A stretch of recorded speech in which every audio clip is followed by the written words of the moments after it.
Right. Anandita, you can see my screen. Yes. Great. All right. So we have today some very interesting and exciting work that we're doing at WRI.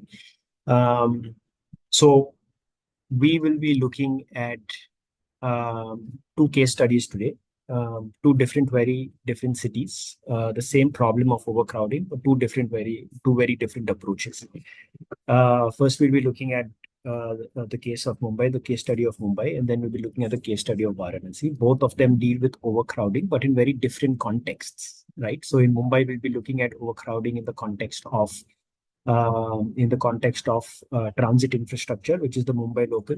And in the case of Varanasi, we'll be looking at overcrowding in the context of spiritual or pilgrimage crowding, right? So before we start with the Mumbai case study, what we'll do is we will try to understand the metrics and the parameters that are used to measure crowding across the world, right? So a global standard, the parameter that is used is density.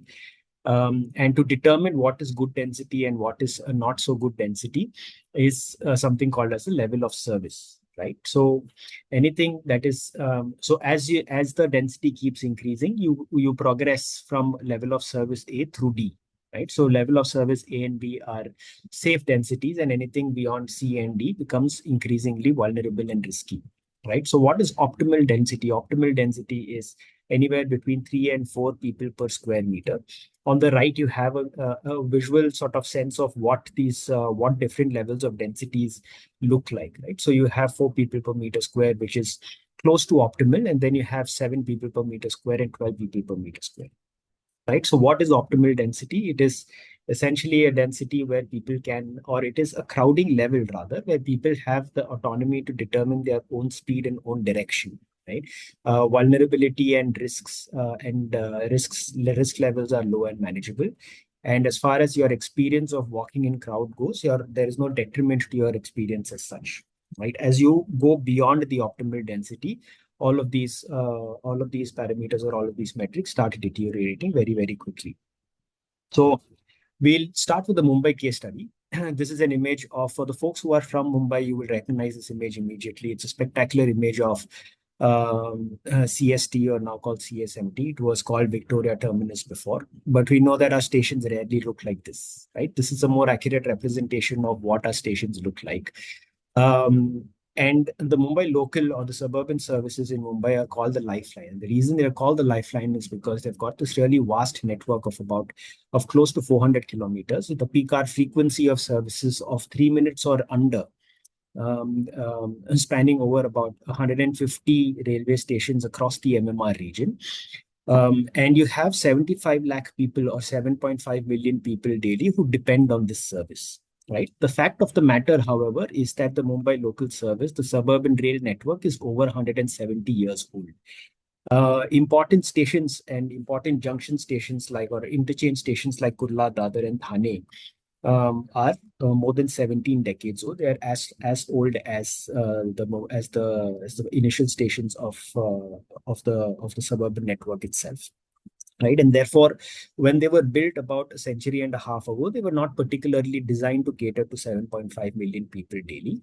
It won't be fair to say there have not been any upgrades, but nearly not as rapidly as the demand keeps increasing day by day, right? So there was a an article earlier this year which said that which indicated that the ridership has increased to about 10 million per day. That is about 1 crore people use the suburban services every day. It's a very affordable mode of transport.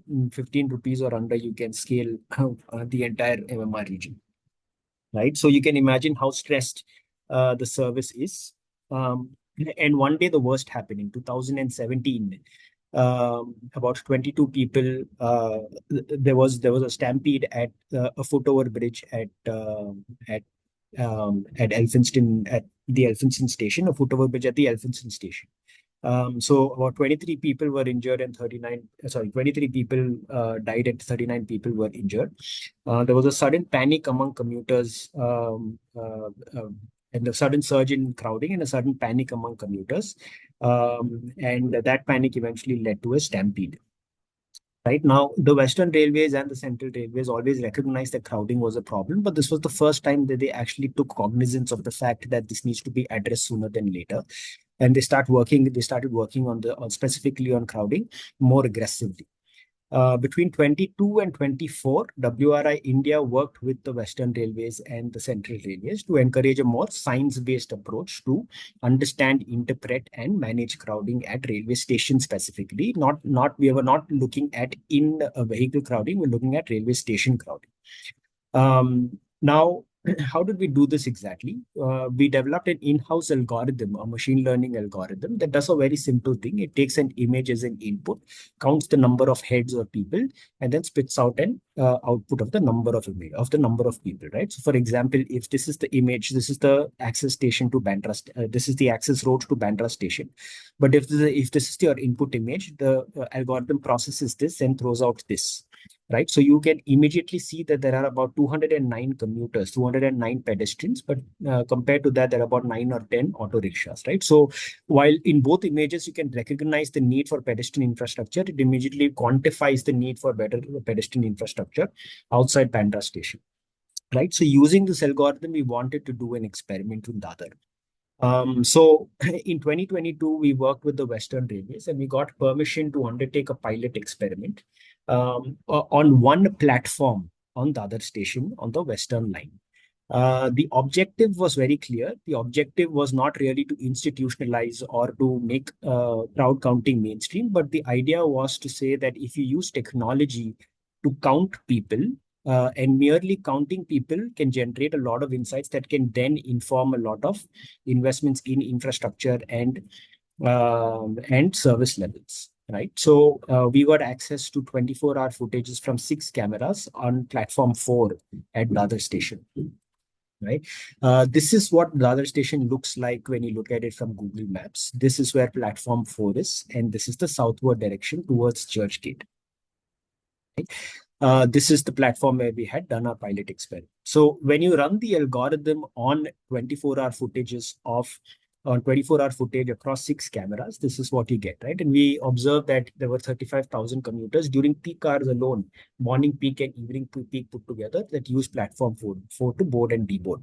Right now, we had about, I think, 4,000 to 5,000 odd data points. When you plot these data points on a graph, this is what you get. Now, this looks like a very noisy graph at the outset, but let's try to make sense of this graph, and please bear with me.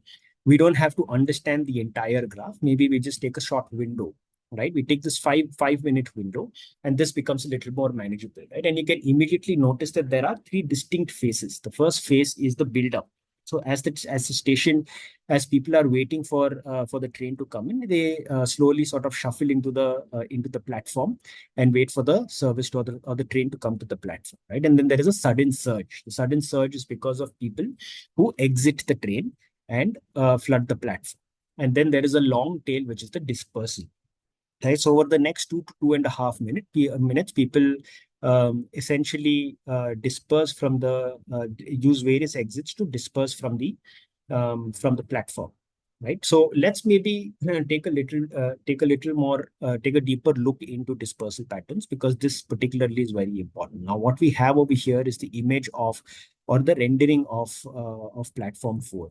If you can see my mouse, this over here are footover bridges that connect the east of the station to the west of the station. This is the widest footover bridge, and you have five set of staircases that lead to these footover bridges, right? So when we doing our analysis, we realized that people have preferences for their exits, right? So these two staircases lead to the widest footover bridges. About 50% of the entire population, or the entire crowd that gets onto platform 4 prefers the wider footover bridge and uses S4 and S5, especially S5, the staircase 5.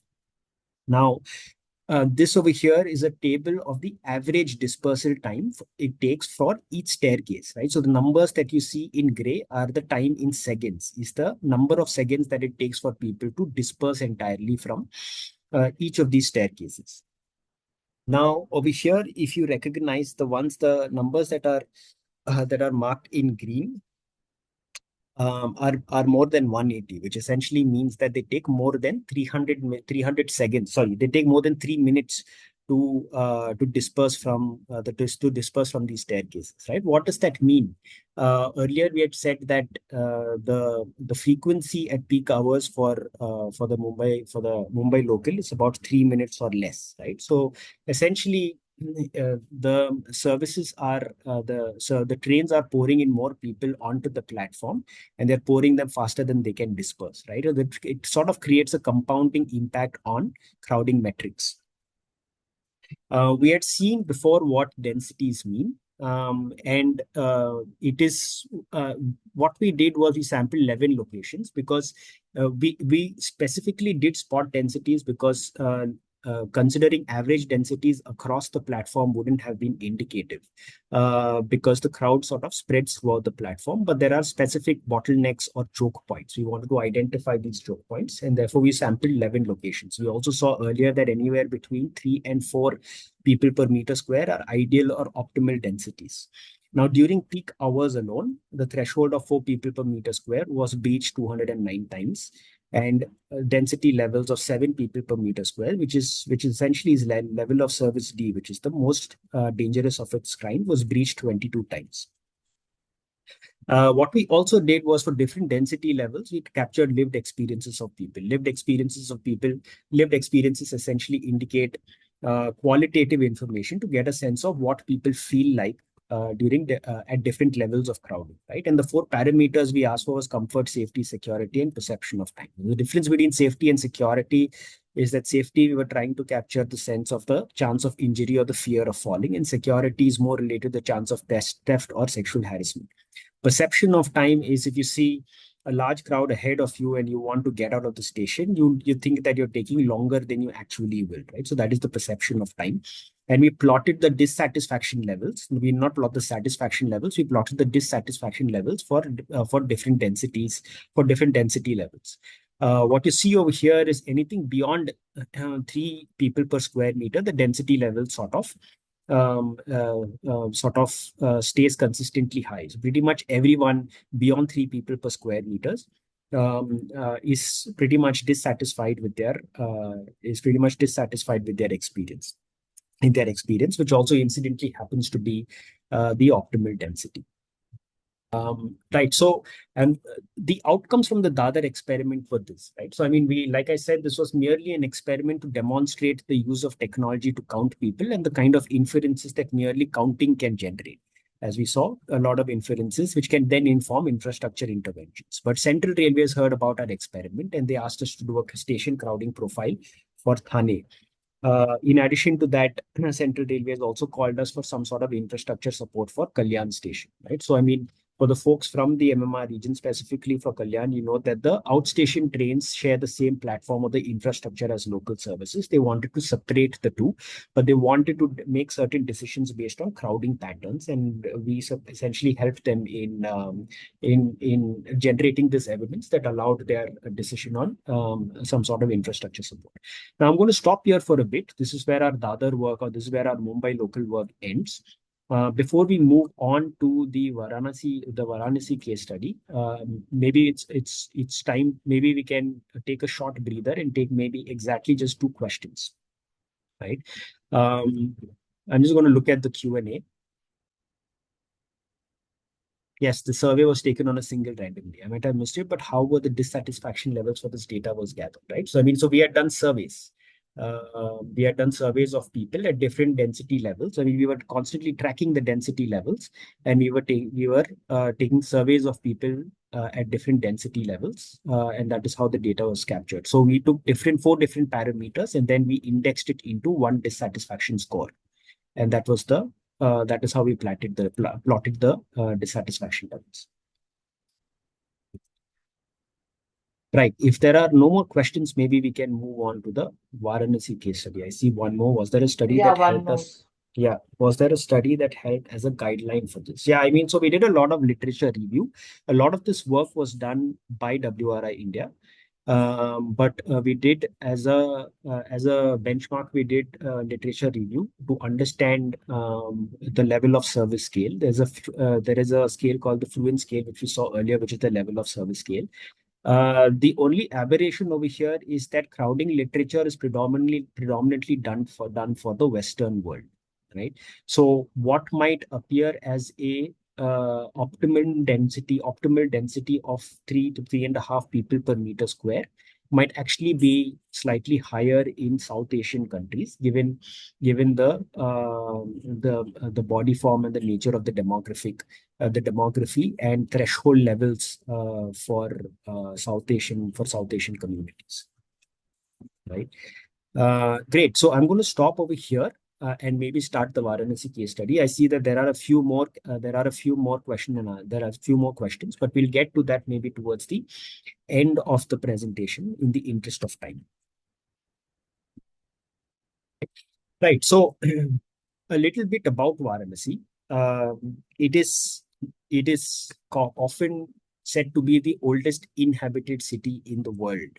Right. Mark Twain is famously to have said that Kashi is older than time itself. Right. And because it is such an old city, and we are talking about the old city of Varanasi, which is Kashi. And because it is such an old city, it has sort of organically evolved. And since it is organically evolved, today, if you go to Varanasi, you'll see that, or if you go to the old city of Kashi, you'll see that it has got a labyrinth of a dense network of small and tiny lanes. And about 90% of these lanes are less than 3 meters wide. Right. So people across the world, and specifically from across India, go to Varanasi because it's probably one of the most visited pilgrim destinations in the world.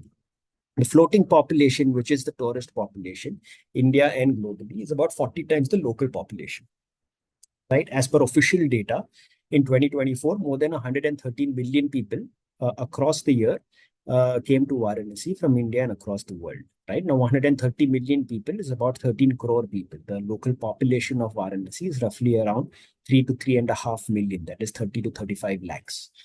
Right. And we are not even talking about the entire city of Varanasi. We are specifically talking about the old city of Kashi. Right.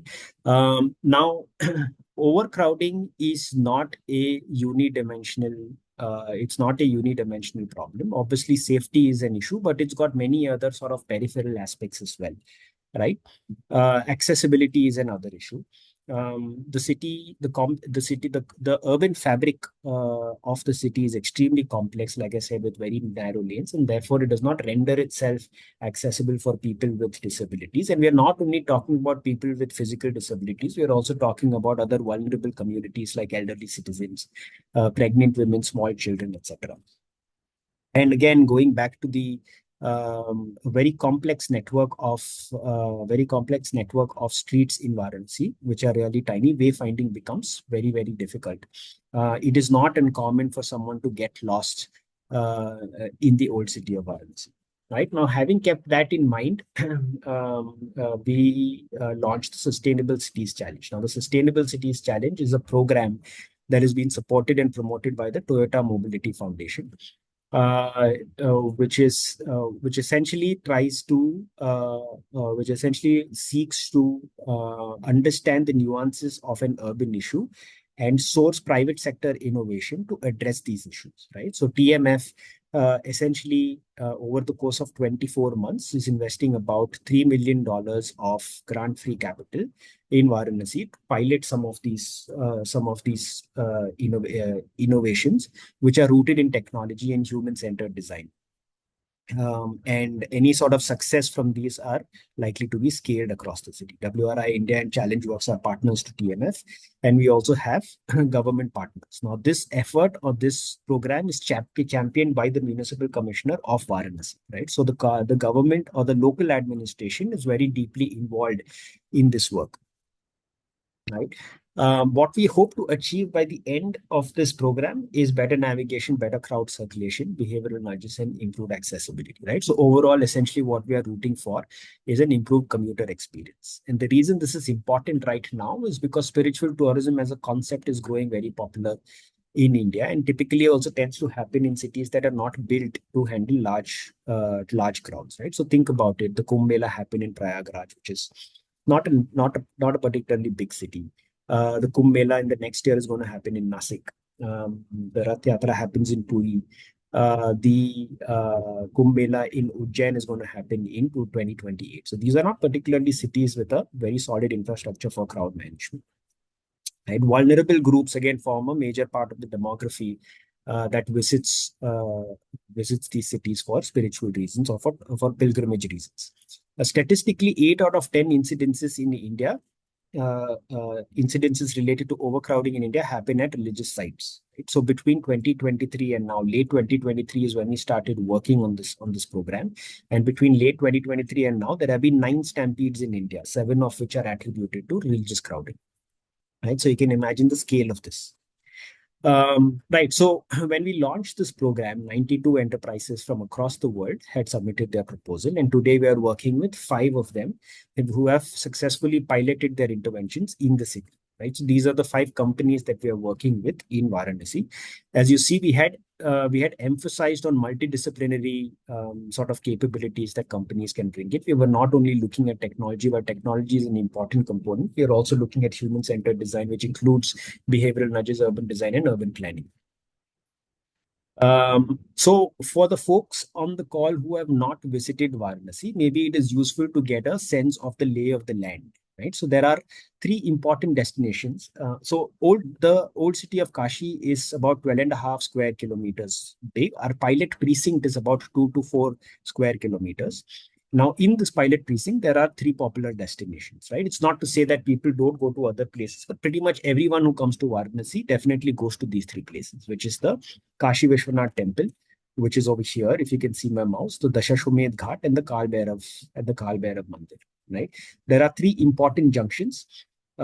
People essentially gather at these junctions and either move south or move north or move eastward to go to these destinations. Right, and there are 3 important roads. There is the north-south over here, there is the north-south over here, and there is the east-west road over here, which goes towards the river. Now we had WRI India and the Urban Lab had done an extensive and a detailed crowd mapping study. We essentially wanted to see how people move on a regular day and how people move on a supercrowding event. A supercrowding event that we factored in, or that we studied, was Dev Deepavali, which is essentially a very big deal in Varanasi and happens a few days after Diwali in November, right? So on a regular day in Varanasi, this is how the crowding ensues, right? So between 6 a.m. and between 12 a.m. and 6 a.m., you have a lot of people that use the north-south connector to go to the temple. Between 6 a.m. and 12 p.m., there are a lot of sort of wholesale and retail markets that open up, and the crowd and sort of movement starts moving in that direction.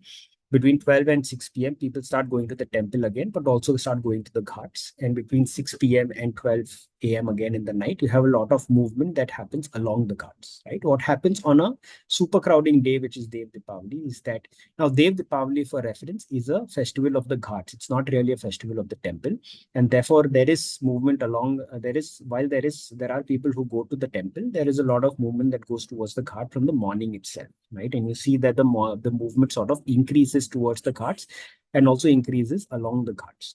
What happens between 12 and 6 p.m. is that the main road that leads to the ghat or the banks of the river is choked and is saturated and is sort of barricaded by the enforcement agencies. People start using the internal lanes. And between 6 and 12 p.m., there is a lot of movement that goes towards the ghat. But also, what happens after the festivities is that everyone who has come to the ghats throughout the day try to leave the ghats or try to leave the city or try to leave the ghats all at the same time, right? And therefore, it creates extreme vulnerabilities in the city.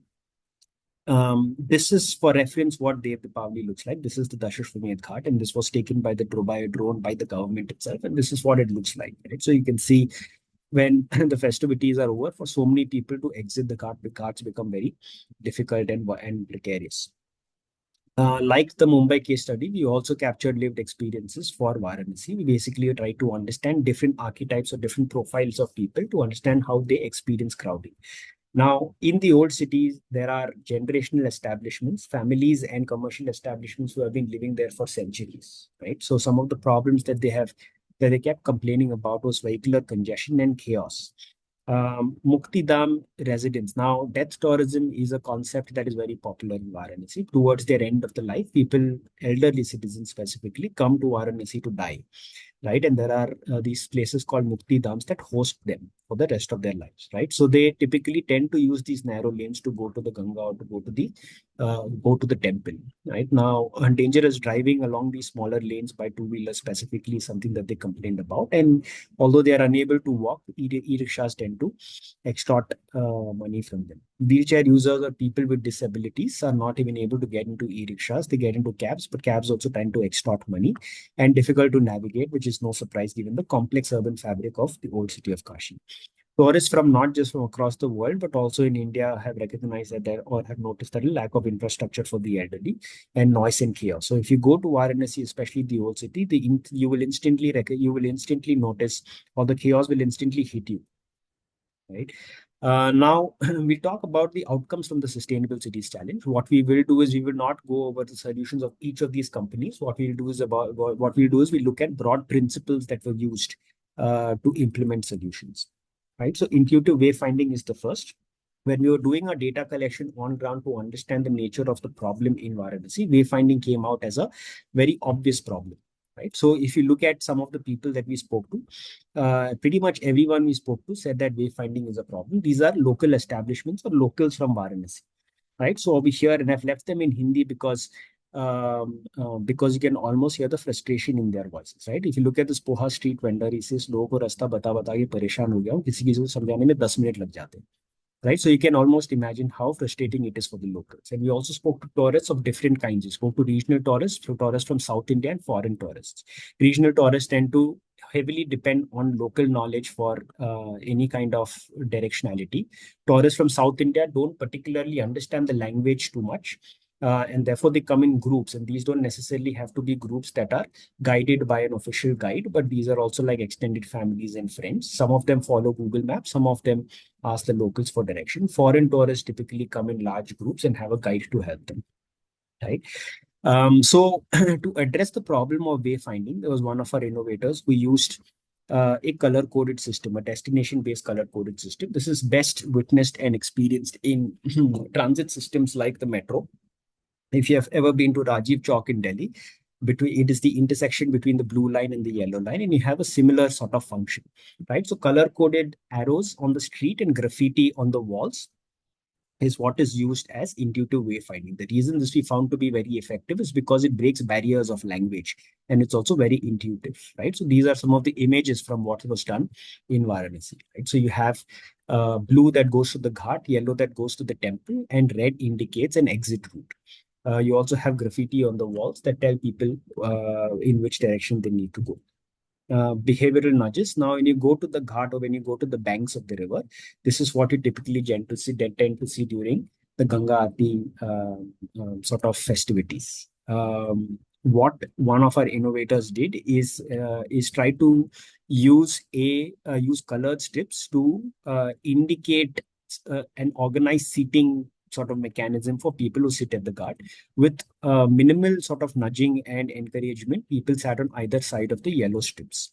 There is a body called the Gangotri Seva Samiti that organizes the Ganga Aarti at the ghats, and they also recognize that this is a useful system. Now they have started making formal announcements to people who come to the ghat for witnessing the Aarti to sit on either side of the yellow strips, right? So you see that it is institutionalized in some ways. It allows for an aisle for people to move along the ghat very seamlessly. Like we said, accessibility is a very big problem, and we experimented, or there were some of our innovators who experimented with temporary ramps. These are only in some parts of the city. We have not really put pictures of the ramps in all parts of the city, but there are other ramps in other parts of the city. There are also informal vendors who provide wheelchair services, and they recognize that ramps is a useful way, is something that people with disabilities also will use a lot, and therefore they appropriated the space. This almost became a place where people could go and get themselves a wheelchair service. For people with visual impairments, there were tactile maps that were deployed at various places. These, if you look closely, have sort of braille markings on them, and this allows for people with visual impairment to sort of find themselves or navigate themselves through the old city. We had one of our innovators who developed a very nuanced pedestrian map for the city, for the old city, right? So Google Maps, this is almost like Google Maps for pedestrians. Google Maps, the way it is designed, is specifically designed only for vehicles or for vehicular movement. While it does a decent job for pedestrians, it is not, the default design is not for pedestrians, right? So there was one of our enterprises or innovators who developed, to use spatial technology and also validation by walking more than 100 kilometers in the old city to develop a more nuanced map, right? So if you look at what the first image is, what a typical map, a spatial platform like Google Maps looks like, but what's below it is a more nuanced pedestrian map, right? So the routing algorithm works very efficiently. If you The routing algorithm can be accessed by an app, but it throws more pedestrian routes than Google Map does for the same origin destination pairs, as you can see, right? In some cases, Google Map shows you one route, whereas the other interface sort of shows you seven routes.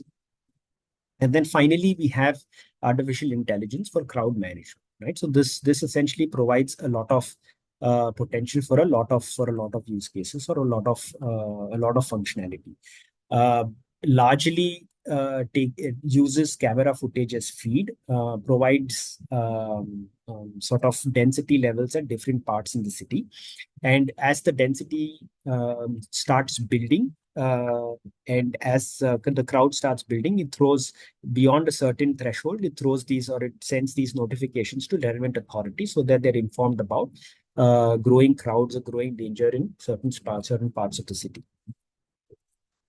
What they also do is use historic cell phone data to determine how people have moved in the past, right? So this becomes specifically useful for an event like Mahashivratri. For example, we are sitting in 2026. If you had to plan for Mahashivratri in 2026, which by the way which got over in February, but if they had to plan for Mahashivratri in 2026, they could look at the movement patterns in 2025 and in 2024, and the authorities could use this information to plan better for mobility of large crowds for the Mahashivratri in 2026. What was also done was a evaluation or an assessment of amenities like healthcare facilities, police stations, sanitation facilities, parking, etc. And the old city was divided into small grids of 1 by 1 square meter, I think. And essentially, a score was given to each area on how the access to these amenities were. This also becomes a useful data set for cities to then determine what kind of services they need to implement in the long run, as a part of their urban planning effort in different parts of the city. Right. So this is where we are. What we have done at WRI is we have built a large sort of body of knowledge in two very different cities, in two very different contexts. One is a transit infrastructure, the other is crowding in a very complex urban fabric, but have got scalable potential and have got replicability potential, right? So our experience in Mumbai and Varanasi can be also scaled to different cities in similar use cases. Right. So I'll stop here, and I'll stop sharing my screen, but I'm happy to take any questions that there might be.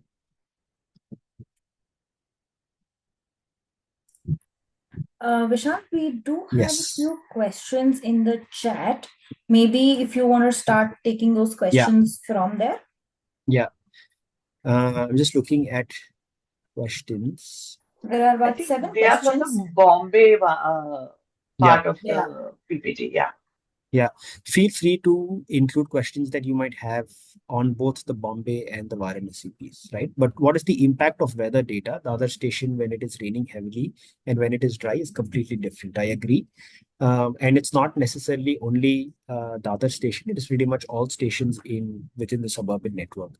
The problem is, I mean, we didn't particularly capture the impact of weather at Dadar, but some of the qualitative data collection that we did especially from women, said that they fear falling when they are coming down the stairs, especially when it is crowded, when the station gets wet.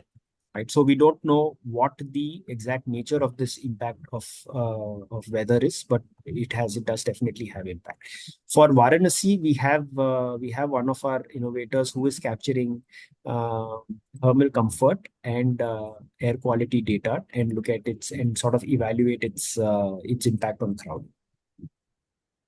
How are you managing street vendors in especially narrow and crowded places? Right. So um, just to clarify, this is not something that we are managing. We are essentially trying to understand how different disciplines and different capabilities can be used to manage crowds, right? So street vendors will always be there on street, except for super crowding events like a Mahashivratri or a Dev Deepavali. What happens is the enforcement agencies start vacating the street vendors because they anticipate large crowds.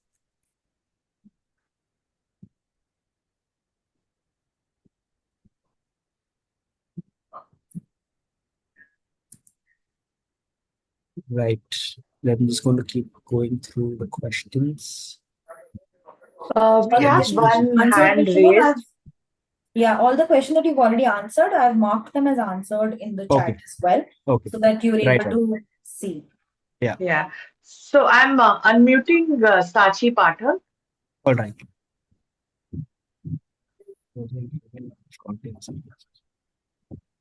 Yeah, you can go ahead, Sachi, and ask your question.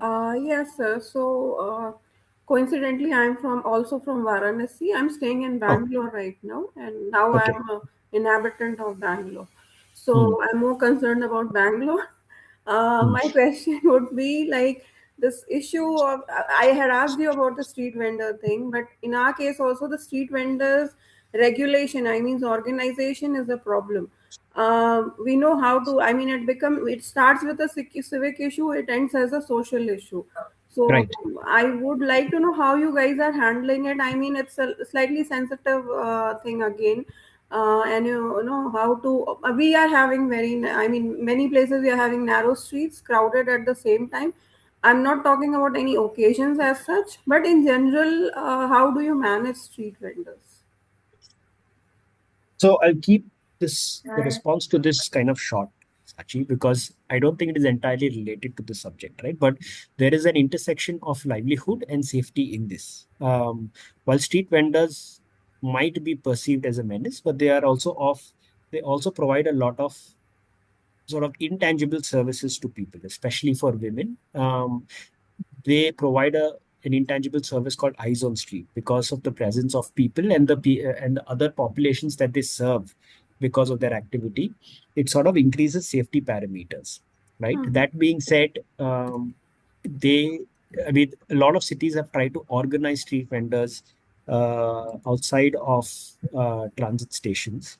They are still experimenting with these issues with some of these approaches. Bombay, for example, has got a street vending policy that they have tried to enforce. So I'll stop there. But this is not particularly related to crowding, so I don't want to get into details of this. Sorry, Rajiv has got a question. He says that you have 6 cameras. I was actually going to Vishal, there are two questions that Rajesh has actually put up. Yeah. So Rajiv, you have said that we have got 6 cameras. Yes. Was there any overlap in counting? So we checked. There was no overlap in counting, right? So I mean, we looked at the area of influence of 6 different cameras on platform 4 to see if there was any overlap. I think the way these cameras have also been positioned by the railways is such that there is no overlap. Vishal, there is a question. Actually, there are two questions from Rajesh Kumar. I think this is in the context of the Mumbai case study. Is the survey taken on any single random day? That is one. The other thing that he has asked is that did WRI India use any simulation tools for either of the studies? Any plans of collaborating with the firms who do crowd modeling or any other further projects? Right. So the survey was taken on a weekday. The data that we analyzed was again for a weekday. Through the data that we analyzed of CCTV footage was on a weekday, and the survey was not taken. I mean, that was retrospectively analyzed, but the survey was taken on a weekday. So it was a random weekday that we are taking the surveys on, right? But crowding patterns typically tend to be the same. They don't vary too much on weekdays specifically. As far as crowd modeling is concerned, we are currently working with the municipal corporation on a modeling exercise, right? Um, to build different kinds of scenarios, especially with new infrastructure projects coming in Varanasi. We are working with the municipal corporation on a modeling exercise to develop different scenarios and to see what the impact of this infrastructure will be. Vishal, there's a next question, I think is also related to the Mumbai study, which says, how are the dissatisfaction levels or the data for this gathered? Yeah, no, so I think I addressed this before itself. But essentially, what we did was we had taken 5 parameters and we had essentially collated that into an index and developed a score to arrive at dissatisfaction metrics, so to arrive at dissatisfaction numbers, and that is how we plotted it. We can share the methodology later. Cool. Prashant, two questions. He said, is there any specific LOS data standard for India, level of service data standard for India, and also for different location types? He's also asked, is there any correlation between the platform width, crowding patterns, and dispersal time? Is there a minimum width requirement, etc.? This is for the Mumbai case study. Yeah, I mean, since we only got to do one platform, we were not able to determine any kind of correlation. That being said, I'm sure there is a correlation between the amount of space that you have and crowding patterns, right? So you're likely to have less bottlenecks in a platform that is much wider. So in Navi Mumbai, you have the platforms in Navi Mumbai or the stations in Navi Mumbai are fairly more modern and they have wider platforms. Crowding, therefore, over there might not be as big an issue as some of these older platform or older stations in. Sorry, what was the first question? The question was correlation we've answered. The other question it asked was, is there any specific level of service data? Yeah, no, unfortunately not. There are level of service. I mean, to my extent or to the extent of my knowledge, I don't think there is a correlation between, I don't think there is a level of service sort of range for Indian use cases. There are level of service parameters for vehicular use cases. So for highways and for flyovers there are, but not so much for pedestrian movement. Okay. Last question, I think, on the Mumbai case study was there a study that helped as a guideline for this?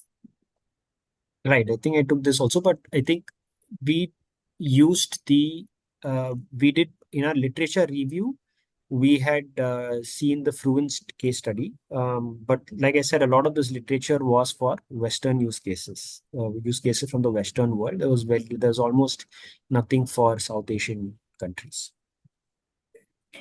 Great. In the context of our just curious what happens to ensure. Sorry, I'm just looking at Pooja's question. Yes. Pooja's what question happens is to ensure safety of women and children in these crowded scenarios? Is there something taken care of by the police, or does the planning have to play a role? I mean, actively, the authorities in Varanasi have got help desks, right? So during events such as major crowding events, they have help desks, but infrastructure like sanitation or changing rooms or rest areas don't exist, right? So I mean, while there are and it is not uncommon for women to lose or for families to lose their children when it gets extremely crowded, especially in narrow lanes. And therefore, these help desks also try to make these announcements. They've got big LED displays that flash these messages. So they cater not entirely to women and children, but some of this infrastructure is used to help women and children. But obviously, better planning and better infrastructure will help other aspects of women's and children's requirement. There is, I think, another one which says, given that many religious sites are located in densely populated urban areas with narrow roads, would situating such events in rural locations with more space and infrastructure help better manage large crowds? I think the conversation here is to maybe move these two semi-urban, peri-urban regions Yeah. during I peak mean, times. yeah, I mean, the idea is to also think about maybe if you step back a little and if you look at where these religious events happen, they are centered around um, a religious or a religious establishment like a temple or a mosque. Now, it might be difficult for you to physically, uh, because that becomes the center of attraction. It becomes difficult for you to move these events to more rural areas that have wider spaces, etc. So, I mean, one could try to do that, but I'm not really sure how successful. I think one last question we have is around waste management. So the question is that was there any input given to the waste management authorities when it comes to, when we were mapping all of these in terms of our crowding, etc. Has any work been done to understand a before and after in terms of impact for better waste on the impact of waste on mobility, especially when it comes to pedestrian mobility? Hmm. So we haven't explicitly worked on it, but during our um, crowd mapping study, what we had done was one of the insights that came out was specifically from the informal boat vendors, right? So I mean, there are boat services, informal boat services, and they were talking about waste disposal into the river, and which is very unhygienic to be honest. But while these concerns were represented to the municipal corporation and the district administration, we have not explicitly worked on waste management as such. But you're right, waste management becomes an important aspect of waste management, of crowd management. Are there any other questions? I think we've answered all the questions in the chat at least. Any other Yeah. questions anybody has? Please raise your hand. Yes, for literature sources, maybe we can collate the literature sources and send it across after this letter. So Pooja Gupta has raised her hand. I'll just give her permission to talk. Yes, Pooja, please go ahead. Thank you. First of all, it's a great session. Thank you for answering all the questions so patiently. I wanted to ask a follow-up question on the response around the facilities for women and children. Apart from the facility, one concern that I had that made me curious was handling the crowd and women's safety in the crowd, and if there is any role that planners can have apart from implementing safety and ensuring security that police authorities can make sure of. Thank you. So the role that who can play? Planners. Are there any planning interventions? Planners. Yeah, I guess some sort of intuitive design will help. Now, I'm not a designer myself, right? So I'm not entirely aware of any kind of precedence that exists, but I'm sure there might be some sort of methods by which planners can design spaces, or urban designers can design spaces so that they become safer for women and children. I am not aware of anything, but I'm sure there are. Thank you. The sheer footfall makes it difficult to upgrade any infrastructure, as is requires the road or platform to be shut down for some time. Any studies or experiments done anywhere have a solution to this? Yeah, I mean, there is a lot of bold infrastructure that happens at the Mecca. But I think the crowding at the Mecca, the scale of crowding at the Mecca at which we witness doesn't happen as frequently as it happens in Varanasi. So Varanasi becomes more difficult. That being said, the city is trying to experiment with some infrastructure projects like the ropeway and road widening, etc. But time will tell us how efficient these have been. So we still don't know. I mean, and that forms actually some of the scenarios that we are building in the modeling exercises with the Nagar Link. Any other questions? Please raise your hand. We have 5 minutes left for this webinar. There, no more. Finding standards and sources for understanding these festivals are, so can you suggest us some sources? Sure, we can, again, like I said, we can collate some of these sources and send it at the end of the webinar.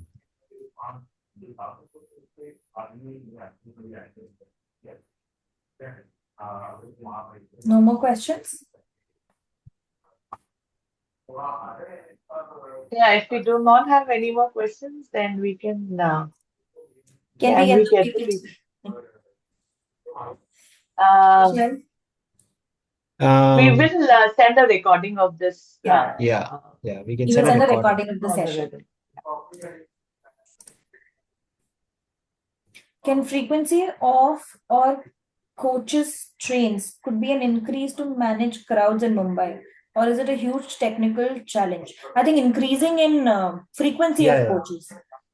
Yeah, I mean, see, so to be fair, the Central Railways and Western Railways have done that consistently over the last many years, right? So, I mean, we used to operate many years ago, we used to operate about 8 or 10 coaches that increased to 12, that eventually has increased to 15 coaches right now, right? So, they have also extended the platform so that they can accommodate so many coaches.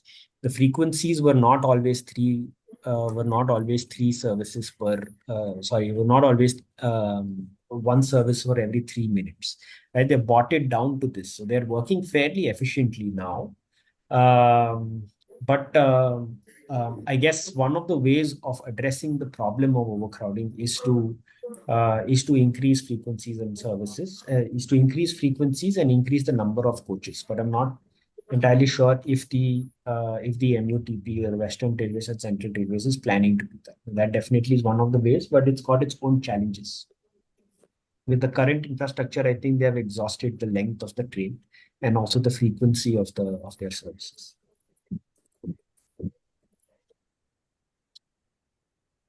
We still have 4 minutes to go. Still more questions, folks, please ask. Series is meant for sharing information and have a conversation on subjects which are very paramount to urban mobility and crowding. Any other questions? We still have 4 minutes.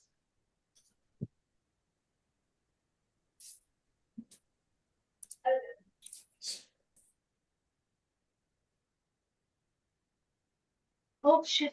Really? What? Ankita, we can still hear you. So please suggest some reading material. We will. Any suggestions for Bangalore? The Bangalore, I mean, like I said, the transit crowding use case is replicable. We have a very big team in Bangalore that works very closely, not just with BMTC, but with also BMRCL. And BMRCL had approached the Bangalore team for crowding at peak hour frequencies along a certain line. I'm not really sure which line that was, at certain stations. So I think there is a team in Bangalore that's working with BMRCL on this. All right, cool. If there is nothing else, Yeah, we can close the call. Yeah. Badly on last mile connectivity, that is fair. Yeah. But again, Rohan and his team from our Bangalore office are working especially on that last mile connectivity to the metro.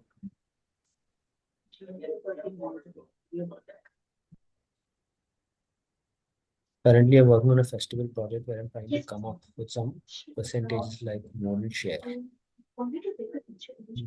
comfortable when they pay the festival, so any recommendations? Maybe this is, I think this requires a longer discussion. Maybe we can connect offline and then talk about this. I'm not sure who this is, but your project, I think you're asking a project specific ask, and maybe we can have a longer conversation about this. Yeah. Okay. Thank you, folks, for joining the webinar. We will be sending the recording to all registered participants. Thank you for your time. Thank you. Bye.